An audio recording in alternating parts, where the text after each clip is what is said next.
What's going on, BHM? Welcome to the iPUSH BHM Podcast, where we connect with the dopest people doing great things in our city. And today we have Miss Raquel Smith, the founder of Pink Tops, also our board member, Dr. Joy. Okay, Dr. Joy, right? Yes. Okay, Dr. Joy.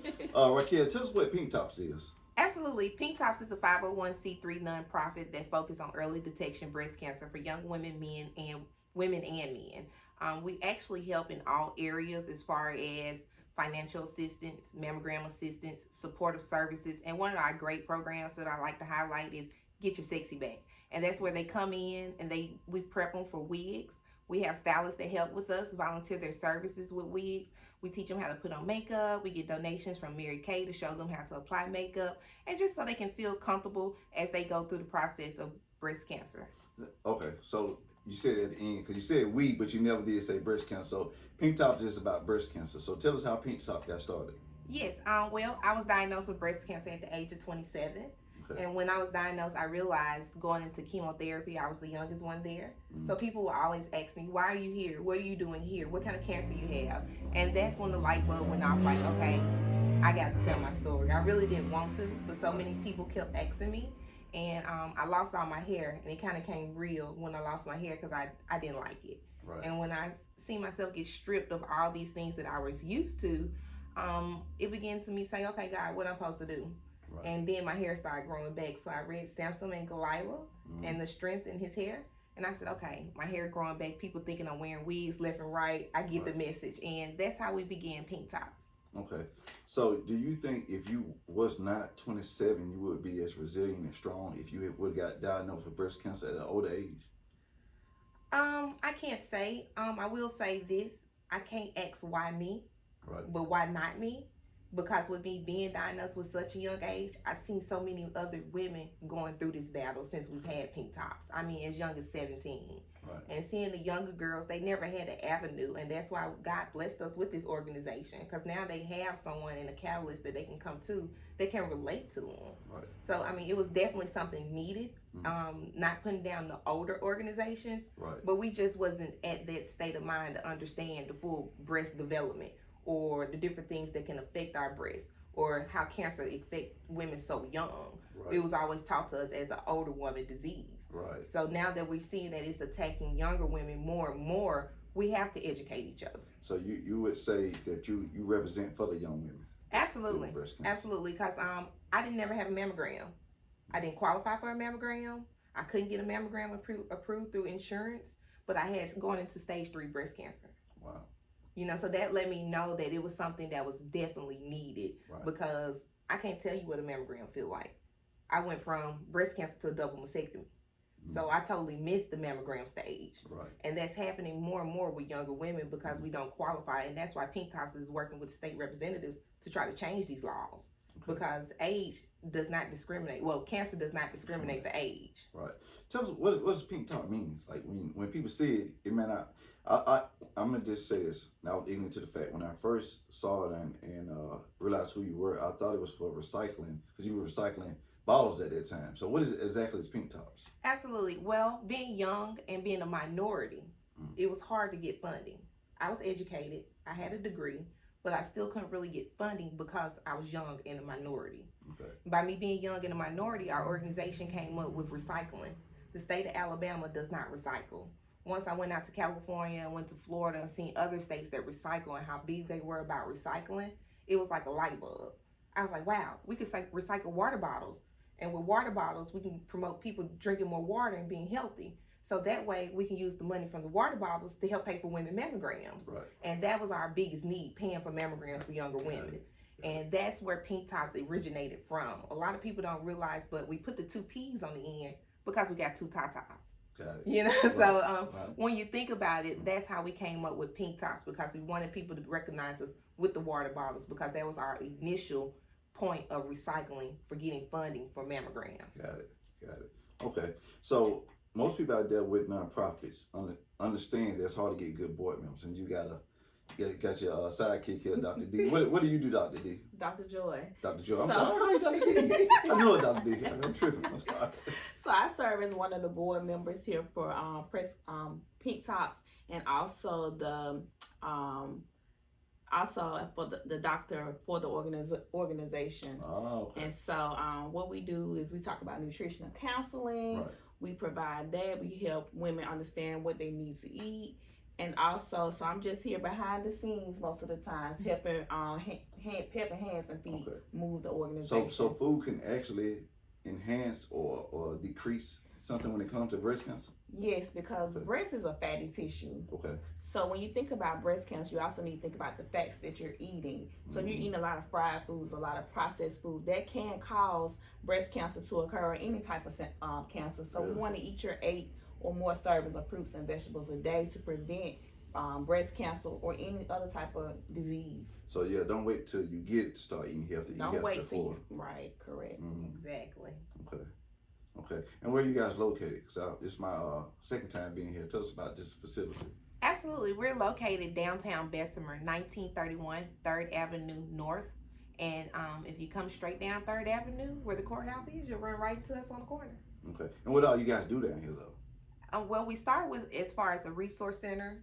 We bring women in once they're going through their struggle with breast cancer. Once they're first diagnosed, we let them know the different type of resources we have available. There, we begin these resources as helping them as far as it's financial assistance, beauty assistance. We recently just launched our store called Pink Rose, and it's a secondhand store, which is right next door to us. I got 2 chairs I gotta get for somebody. But it's right next door, and God gave us a vision. I said, well, we need to provide for women like myself, being a single mom going through breast cancer. You're hit with a lot of hiccups. Right. And when I say with these hiccups, some of them can be financial burdens or some of them can be stability. So I've ran into a lot of women that was struggling with their homes or struggling trying to get things back on their feet as far as clothing and different things to wear, because when you're going through a mastectomy, a lot of people don't realize, but you have drains. And with these drains, you have to hide them when you go out in public because you can't have them just out. So we want to design something that was first class for women to have, gently used products where they can have clothing to hide these drains and still feel sexy. Right. Because they can't necessarily go to Von Mars or go to a high class store and buy certain things because they're paying their medical bills or they're trying to figure out other things for their children. And I seen that firsthand. So I was like, okay, you guys, we got to have a store. Right. Everybody was like, what is she on now? But I just seen a need, and I asked God to show us the vision, and my board came together and my family came together, and now we have our own store called Pink Rose, and it's good to see it come and blossom. Okay. So breast cancer, from what I learned, is really not a conversation until October, or you actually going through it and know somebody going through it. So what do you guys do to kind of advocate or trying to get the message out so people just won't look at this as a month to wear something pink just to represent, but to keep the conversation going year round? It's 365 for me. I eat, sleep, drink pink tops. And I say that because women are affected by it 365. Right. It's not just the month of October for me. A lady need us in December. We had one lady, she had 2 smaller children. She's passed, but she's really dear to me because it really made me realize how much of the impact. She passed in December right before COVID. And Pink Tops actually held a whole pop-up shop to help her family and her kids for Christmas. Right. So we provided her kids Christmas from that pop-up shop. So it's always about having these resources available for these women in need, because like I said, it doesn't respect age. Until it knock on your door, you don't know that battle. Right. But that's really a battle that a woman really have to fight and come from the bottom back up. Right. And you provide support like emotional, financially, resources, just right here in Bessemer. Like, cause I asked you earlier, I thought maybe you worked a 9 to 5 and you kind of did this on the side. She's like, no, Rico, I do this like day in, day out. She's definitely hands on. When I say she goes to people's houses, she talks to them, she comes in here. It's like, it's not just a nonprofit organization, it's a ministry. So she is, what you see is what you get. She's going to give all of her time, and she's just a blessing to these women. We also have the Mommy and Me, which is for mothers, and Mother's Day we do something for the breast cancer survivors. Most of our events are free to the survivors. So. Okay. And the Mommy and Me is huge because we partner with Auburn Gene Machine, and we give out free genetic testing.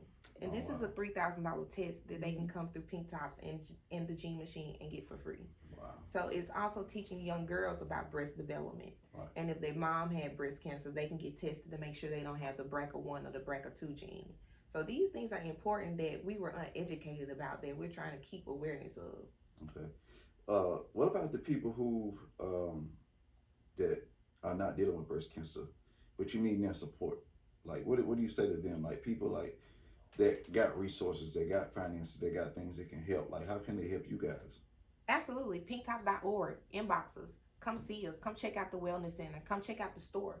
You know, pour these seeds into us. And once you see how you can be an advocate or be someone to help us, I mean, it's addictive. Once you start doing it, you can't stop. You know, like I said, I didn't want to tell my story. But when I seen it blessing so many other people, I had to tell my story. Right. You know, and when you talk about resources and helping others, it's a lot of different ways, just not financially. Sometimes we can use the footwork or the hands-on, you know, because everybody's been affected with some type of cancer in their family. So it's not like it's something that you can't relate to, Right. but it's definitely something that you can understand. Right. And I want to just, if I may go back into your story a little bit, what was your first thought when you got diagnosed? To be really honest, if anybody know me, I got a sense of humor. Really? So when the doctor called me, I didn't know what she was talking about. My mom went in with me and she was like, Raquel, we need to talk. And I was like, what? I got breast cancer. That was my very first response. Right. And she looked at me and she was like, yes. She was like, you got the most aggressive breast cancer, triple negative. You know, so I really was just like, what's she talking about? You know, and I didn't have big boobs before. So I'm like, nah, these little boobs ain't got no breast cancer. You know, so I didn't really think much about it. But I believe my mom and my sister took it harder than me. It didn't really click in to me. I was going through chemo, but it still didn't really click in to me until I started losing my hair. Right. You know, and that's when it really started clicking into me. And my ex-husband actually was like, you want me to shave your hair? And I was like, dang, I'm gonna have to shave my hair. And that's when it clicked. Was losing the hair like, did you feel like you were losing the battle, or you just felt like, oh, this the reality kicked in? The reality kicked in. My dad didn't understand it. He was like, what's going on? You know, so that's when it really started kicking into me.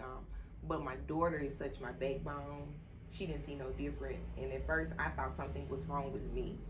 I was like, God, why do I got to go through this? I don't want to do this. I don't want to do this. I don't want nobody coming to my house. I don't want to be bothered with nobody. But then I realized my strength in my daughter rose, and she was just like, Mom, you look like Barbie. And I really didn't understand then until I looked at Barbie with no clothes. Right. And then I was like, oh, I get it. Right. Barbie and a double mastectomy, if you know what it looks like, it does kind of look like the Barbie. You know, and from that point on, we ran with it. And one thing about Barbie, you can dress Barbie and make Barbie look good. Right. You know, so I was like, we got to teach women how to get their sexy back.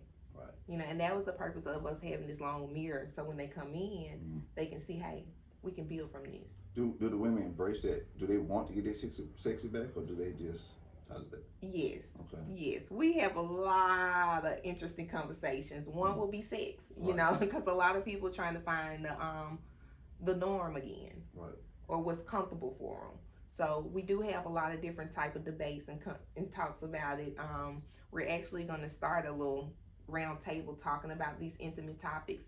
But yes, they want to get their sexy back. They want to be looked at as they were before breast cancer. Right. Okay. All right. And Dr. Joe, I got it right this time. So you've been a doctor and dealing with these women. What advice outside of the eating would you give women? Make sure that you get your do your daily checks every month, and also get your mammograms. Now, you should get mammograms 35 on up, and that's the first initial mammogram at the age of 35. Are they expensive? Yes. Yes. That's If you why don't we have insurance, yes. And that's why we have the G machine that we partner with, who gives the free mammogram. So that's a $3,000 test. Yeah, they do the BRCA test. Okay. So it's more like a gene. Well, they do the gene testing, the genetic testing. So I took my mom before. We went in there alone. They had it in a nice little robe. I forgot the name of the company, but it was pretty quick. And I was like, "Did it cost that much?" Yeah, they're Well, the expensive. mammograms are expensive. Yeah. They're expensive, but it's so many resources. Don't let the money be the reason you don't get a mammogram. That's the biggest thing. I hear so many women say, "Oh, I just put it off." Don't put it off, because really, honestly, y'all may think people talking, but early detection is the only way you're gonna live. Right. You know, if you catch breast cancer stage 3B or 4, your odds like are tough. You know, even with my case with triple negative, I had a 70% chance of it returning. You know, but I know God, and I know I got favor over my life. So I'm just trying to stress to more women as I can. Definitely do your self check, because some of us don't even qualify for mammograms. And if you think you have anything going on, ask somebody. What was it? What was your symptom? Was it from your self check or was it something else? No, like I said, I didn't have big boobs before, but I had a lump. I had a lump right here, and I kept saying, "What is this? What is this?" You know, I didn't have no discharge and anything. And I asked my sister, and she's an OT, and she was like, "Raquel, that does feel funny. Let's get it checked." And when I initially went to my OB, which is my gynecologist, when I went to her to get it checked out, they initially told me, "You're too young for breast cancer. Don't worry about it." So I was like, "Okay, I'm not gonna worry about it." I went on maybe about 2 more weeks, and then my sister was like, "No, you need to get a second opinion." Went in for a second opinion. They was like, it may not be breast cancer, it may be dense tissue, but we're gonna go ahead and remove it because it's kind of hard. They removed it. I got that call on a Wednesday. You know, and my life never been the same. So let's lighten the mood up. Let's talk about how the people you have affected in the most positive way, like from Pink Tops and you guys' spirit and your giving, you know, the givings that you give to people. Like, what are some of the things people are saying about Pink Tops? It was God sent. I hear that a lot. I hear that it's a sisterhood. I hear that it's addictive. It's a chain reaction, you know, but it's love. And when your love is pure, it shines. Right. And I tell people all the time, I don't mind being the underdog, because sometimes the underdog always wins. Exactly. Yeah. A lot of times the underdog can get the message across because it's not filtered through so much other BS that's out there. Right. Yeah. Anything else y'all want to let people know on the iPUSH BHM Podcast? We glad you came out. Yeah, We appreciate you. Let everybody know how they can get in contact with y'all and follow Pink Tops. Absolutely. You can follow us on Instagram, Pink Tops BHM, or you can follow us on Facebook, Pink Tops Alabama. We also www.pinktops.org with 2 P's, because you got 2 tatas. And if you need to reach us personally, you can go to pinktops@gmail.com. And come by and see our center and our store. It's amazing. And again, this is not for women with breast cancer. It's for anyone, man or woman, that want to help and participate. Exactly. Men and women. And sometimes people think I'm funny when I say this, but if you got a man, let your man help check your boobies. Right. You know, that's your most intimate partner. So even if you don't have breast cancer and it's that time and it's time for you to do your monthly check, you got someone right by your side that can help you with that. Right. You know, so if you're nervous to lay flat in the bed and check yourself, ask your significant other. You know, and if you don't know how to check yourself, contact us and we'll send you a pamphlet. You know, these things are out here to show you how to do it. Right. All right, well, that's it, guys. Stay tuned for more from our iPUSH BHM Podcast, where we connect with the dopest people in the city doing great things. Y'all be easy. Peace.